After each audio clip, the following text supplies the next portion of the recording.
आसाम में total 15 medical college है और उसमें टोटल 1825 एमबीबीएस सीट्स है। हेलो फ्रेंड्स, मेरा नाम शाहिदुज्जमान, एमबीबीएस स्टार्ट फॉर स्टूडेंट। आज हम बात करेंगे आसाम में टोटल कितने मेडिकल कॉलेज है और उनमें टोटल कितने एमबीबीएस सीट्स है। तो आसाम में टोटल 15 मेडिकल कॉलेज है और उसमें टोटल 1825 एमबीबीएस सीट्स है अकॉर्डिंग टू 2026। तो चलिए देखते हैं कौन सा मेडिकल कॉलेज है आसाम में। तो आसाम में गुवाहाटी मेडिकल कॉलेज जो गुवाहाटी में है उसमें 250 एमबीबीएस सीट्स है। उसके बाद आता है आसाम मेडिकल कॉलेज जो डिब्रूगढ़ में है उसमें 250 एमबीबीएस सीट्स है। उसके बाद आता है सिलचर मेडिकल कॉलेज जो सिलचर में है उसमें 150 एमबीबीएस सीट्स है। उसके बाद आता है जोरहाट मेडिकल कॉलेज जो जोरहाट में है उसमें 125 एमबीबीएस सीट्स है। उसके बाद आता है बरपेटा मेडिकल कॉलेज जो बरपेटा में है उसमें 125 एमबीबीएस सीट्स है। उसके बाद आता है तेजपुर मेडिकल कॉलेज जो तेजपुर में है उसमें 125 एमबीबीएस सीट्स है। उसके बाद आता है डीफू मेडिकल कॉलेज जो डीफू में है उसमें 100 एमबीबीएस सीट्स है। उसके बाद आता है लखीमपुर मेडिकल कॉलेज जो लखीमपुर में है उसमें 100 एमबीबीएस सीट्स है। उसके बाद आता है दुबड़ी मेडिकल कॉलेज जो दुबड़ी में है उसमें 100 एमबीबीएस सीट्स है। उसके बाद आता है नलबाड़ी मेडिकल कॉलेज जो नलबाड़ी में है उसमें 100 एमबीबीएस सीट्स है। उसके बाद आता है नौगांव मेडिकल कॉलेज जो नौगांव में है उसमें 100 एमबीबीएस सीट्स है। उसके बाद आता है कुकराझार मेडिकल कॉलेज जो कुकराझार में है उसमें 100 एमबीबीएस सीट्स है। उसके बाद आता है तिनसुकिया मेडिकल कॉलेज जो तिनसुकिया में है उसमें 100 एमबीबीएस सीट्स है।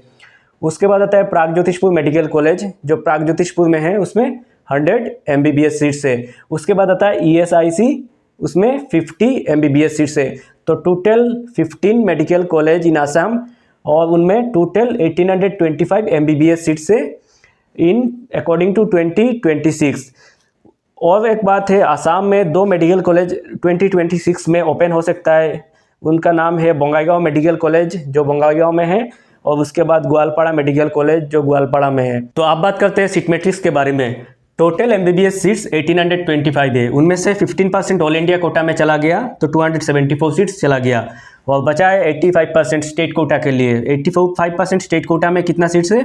1551 सीट्स है। तो उनमें से सेंट्रल पूल के लिए 6 सीट चला गया, आरजीएफ भूटान के लिए 5 सीट चला गया। उसके बाद नॉर्थ ईस्ट स्टेट कोटा के लिए 12 सीट चला गया। तो कितना टोटल सीट चला गया? 23 सीट चला गया। 1551 में से 23 सीट चला गया। तो आप देखते हैं 1551 में से 23 सीट जाने से कितना होता है?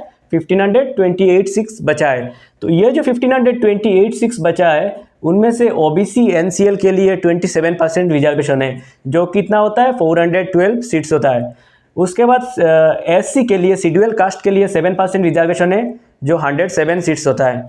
उसके बाद एसटी हिल के लिए 5% रिजर्वेशन है जो कितना होता है? 76 सीट्स होता है। उसके बाद एसटी प्लेन के लिए 10% रिजर्वेशन है, कितना होता है? 152 सीट्स होता है। उसके बाद एक्स सर्विसमैन कोटा के लिए 9 सीट्स रिजर्व्ड है।